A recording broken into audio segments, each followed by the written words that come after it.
Chapter 2. Pigmented Lesions. Prior to treating pigmented lesions, be certain that they have been thoroughly evaluated and are certain to be benign.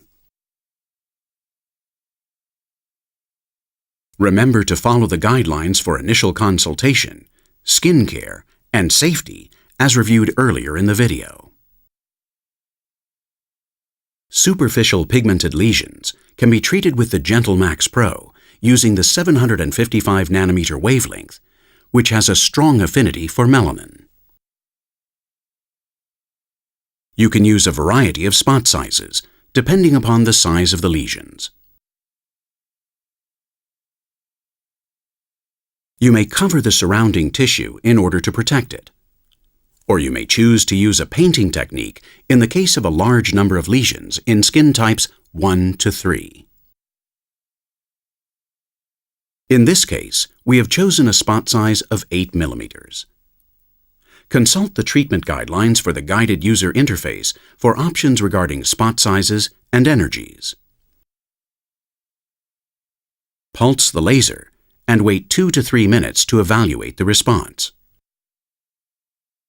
You will see a light frosting and then subsequent darkening of the lesion.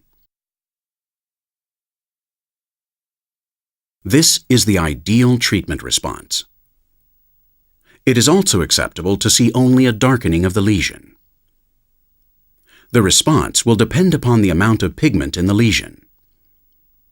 For dense and deeply pigmented lesions, less energy will be required, and the response will be more robust. For lighter lesions, more energy may be required. When using the painting technique, first be certain to test a small area in order to check the response of the skin and the lesions before proceeding. If there is no adverse response to the non-pigmented skin, the treatment can proceed. After the treatment, it is important to keep the area well hydrated and protected with sunblock. The lesions will crust and eventually exfoliate. As the skin in the area regenerates, it should be hydrated and protected. The treatment can be repeated in 4 to 6 weeks.